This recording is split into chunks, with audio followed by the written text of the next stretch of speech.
Во раните утрински часови навистина се потрудив и внимателно го слушав вашето излагање за Предлог законот за решавање на спорот помеѓу владата на Република Македонија и МАК Петрол АД Скопје по патна спогодба, и тоа по скратена постапка. И точно е дека на некој навистина му се брза да овој предлог закон биде што побрзо изгласан, зашто веројатно има причина за тоа.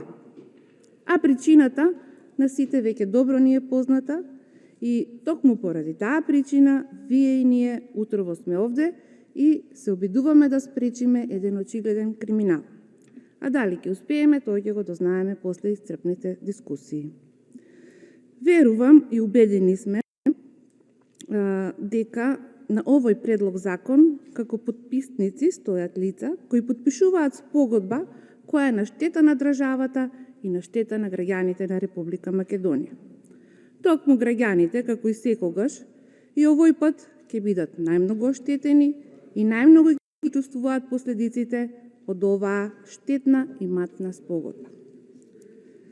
Колега Крмов, она што сите ние можеме да го заклучиме во врска со Предлог законот за решавање на спорот помеѓу владата на Република Македонија и МАК Петрол АД Скопје е дека овој спор не е во надлежност на Собранието на Република Македонија, бидејќи спогодбата не представува меѓународен договор кој треба да биде ратификуван од страна на Собранието, а најмалку ние, пратениците, треба да одлучуваме дека 33 милиони кои владата сака да му ги подари на МАК Петрол вака предновогодишно се заслужени и дека оваа висока сума на МАК Петрол ќе му помогне да застане на носи.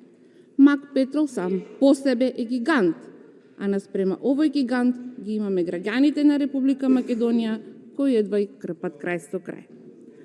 Во ек на пандемија, владата на МАК Петрол му подарува 33 милиони евра, а здравството ни е пред колапс.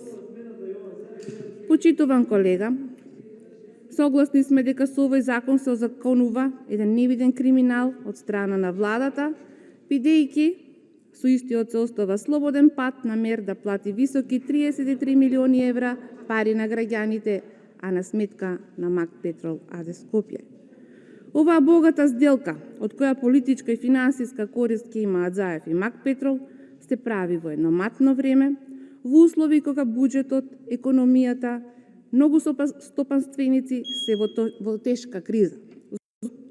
Веројатно, затоа што личните, партиските и политичките интереси им се на прво место и им се пред интересите на граѓаните на Република Македонија.